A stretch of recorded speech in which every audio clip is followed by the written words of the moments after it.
It has been a little over a week since the Musk-Trump civil war blew up publicly, and now, unsurprisingly, Elon Musk is backtracking. He is apologizing. He is trying to make nice with Donald Trump again, and you would expect it's because he is so insecure and so reliant on his government contracts, but it's not just that, apparently, because a new report from the Washington Post reveals the real reason why Elon is probably trying to get back in the good graces of Trump. And that is a new election crime bombshell that he was just hit with. We're going to get into it all, but before we do, if I could quickly ask you to leave a like on this video, and if you haven't already and you enjoy our channel, to hit that subscribe button. It goes a long way in supporting the work that we're doing here. Now, before we can get into this new reporting from the Washington Post, I want to get a little context, and it starts with Elon's apology right here. Elon Musk says some of his social media posts about Trump went too far. Days after the very public breakup of Donald Trump and Elon Musk, the latter appears to be doing damage control. I regret some of my posts about Donald Trump last week, Musk said on X, his social media platform, after a 3 a.m. Wednesday post said they went too far. Trump has been active on social media early Wednesday, but has not responded publicly to Musk. However, in a previous recorded podcast interview with the New York Post that aired on Wednesday morning, Trump said he had no hard feelings towards Musk. I don't blame him for anything, but I was a little disappointed, Trump said, adding that he had not thought too much about what him and Musk have done in a little while. When asked if he could forgive Musk, Trump said, I guess I could, but that my sole function now is getting this country back to a level higher than it's ever been. So Elon Musk is trying to do damage control. Elon Musk is trying to backtrack on the statements that he made about Donald Trump, but unfortunately for both of them, we still remember. We remember you saying Donald Trump was on the Epstein list. We remember all of the truthful things you said about his agenda, how it would be disastrous, how, as many Republican senators have pointed out, it would do irreparable damage for generations to come. But it's not just apparently Elon that's backtracking, and this is very important for the story. The White House seems to be as well. Just take a listen to two questions Carolyn Levitt was asked about Elon Musk today. About Elon Musk, he issued an apology this morning. Has the president accepted the apology, or does he think it's too little too late? The president acknowledged the statement that Elon put out this morning, and he is appreciative of it, and we are continuing to focus on the business of the American people. And has the administration started a review of Musk's government contracts, something that the president said he's considering? What do you mean by that? Has the administration started a review of the contracts that Musk and his companies currently have? No efforts have been made on that front as far as I'm aware. Okay. So you would think that although the immediate response earlier last week from Carolyn Levitt wasn't that aggressive towards Elon Musk, she wouldn't be this kind. No, I don't want to give any credit to Carolyn Levitt, but she's clearly trying to little bit off the gas, right? They're not going as hard at Elon. They're saying they're not going to review his contracts. They're not necessarily saying that Trump has accepted the apology, but there's a little bit of wiggle room there. Why is the administration changing? Why is the administration not going as hard at Elon? Well, it's not just Trump, because Scott Bessent, who apparently, allegedly, recording and reporting is out on this, that got into a fight with Elon Musk, is also trying to deflect. And this is important before we get into the story. Do you think that Doge under Mr. Musk did a good job?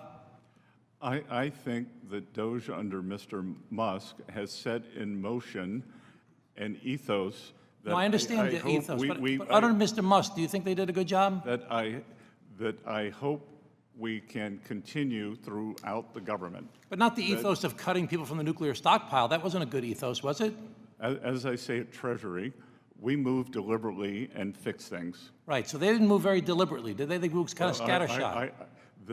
The Congressman, I have the benefit of the Doge people who are full Treasury employees, who either I or I understand that, and I appreciate that. I want to ask you about Mr. Musk's overseeing of Doge. But my senior staff interviewed these Doge people, who are not Doge people, they are Treasury people, have been incredibly And I believe you, Mr. Secretary. Do you think that Mr. Musk did a good job overseeing Doge? Because it's been reported that you said he was a fraud. that the whole thing was a fraud. Do you agree with that statement, or is that inappropriately reported? Fake news. So the administration as a whole is clearly backtracking. Scott Bessent got in a fight with Elon Musk, and now he's like, he's okay. He did some good thing. I don't want to say too much, so why might this be? Well, it's because Donald Trump and Elon Musk, the two biggest corrupt criminals in the country, have found themselves implicated in some election crimes once again. And the Washington Post detailed all of that in a breaking report right here. Lawsuit accuses Musk of bribing Wisconsin voters with cash prizes. A complaint says that Musk violated the state's election law in a brazen scheme to bribe Wisconsin citizens to vote during the state's high-stakes Supreme Court election.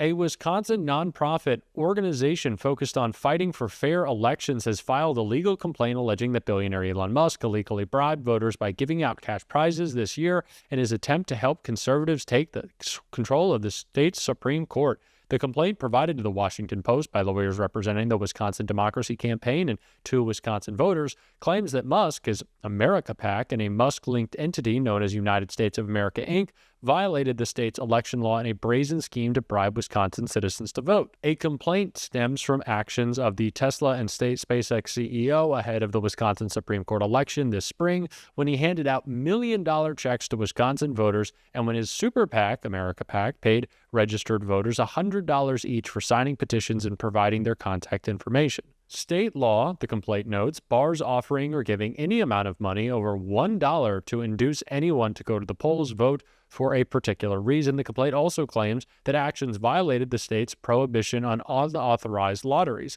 The plaintiffs are asking the court to declare that the conduct broke state law and to bar Musk and the defendants from replicating such conduct in future Wisconsin elections. They're also asking the court to award damages to the extent supported by law. So 2 months after Elon Musk's attempt to buy, and he certainly failed to do so, the Wisconsin Supreme Court race, he is now being hit with another legal bombshell. And what is important here is that it is going after the central way that Elon Musk has tried to influence elections. Of course, he donated hundreds of millions of dollars to Donald Trump's ground game trying to register voters. But as we discussed during the election season on this channel, it was a failed effort. It was a complete mess. Elon Musk had no idea who he was hiring, and many times the people wouldn't even complete their jobs. They would just log hours. It was a complete disaster and waste of money. But Elon's publicity schemes, handing out million-dollar checks, at least in his mind, helped Donald Trump win the election. He even said so right here.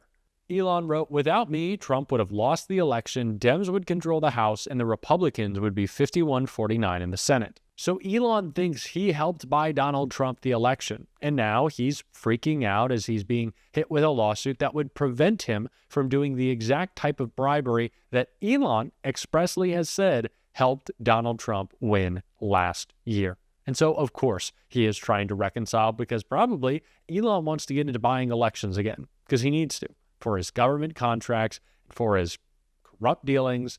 He wants to be able to be left unaccountable. And that's what this administration will always be about, making sure that billionaires can do whatever they want. And it's not just Elon. There's a lot of billionaires in this administration, including Linda McMahon, who was confronted and shredded by Greg Kazar in this clip right here. The biggest bill being pushed by your administration for your average extremely wealthy person would give about a $4 million benefit. Your family's worth about $3.2 billion. So I imagine that you'd get millions of dollars in benefit from this tax bill. Does that make sense? Does that check out? I don't know. I'd have to let you know. Let's just ask the member. Chairman, refers to education. My question. I'll refer to that, Secretary. So, okay, look, there are families watching at home from my district that could lose their health care. And they want to know why their health care would get taken away. And what it's paying for is overwhelmingly tax cuts for the wealthiest people in the country. And so what would you spend the $4 million on that you would get a benefit of at least $4 million? Let's get to your educational line of questioning. What would those families families deal with in this committee? What would those families who lose their health care, who are watching, what would you spend the $4 million on that's worth more than their health care? I'm not going to address the questions relative to me personally. I'm here as the Secretary of Education, and I'm okay. So, as the Secretary of answer the Education, questions then, relative to education. as the Secretary of Education, do you think, yes or no, that kids will do better off in school if they have health care and their food needs met? Yes or no? We all do better, and children will do better in school if their health needs are met. I agree with that. Good. And so I guess for those kids, which there's going to be hundreds of thousands or millions of kids that lose their health care, how is it okay that they're going to lose their health care so that billionaires and billionaire families, I'm not just even picking just on you, but billionaire families like your own, can get a tax break? What, if you don't even know how many millions of dollars it is you'd get, how is that worth it? I'm not going to respond to your question. I think the answer is because it's not worth it. It's not. If you got $3.2 billion or $5 billion or $10 billion, going off the premise that there's going to be health care that is going to be removed from these children, I'm not sure that is a correct premise. So every single organization that's looked at this bill knows that millions of people will lose their health care. The latest estimate is at least 11 million people and families, because you wouldn't get the enormous savings that the Republican majority on this committee is looking for unless you kick those millions of people off of their health care.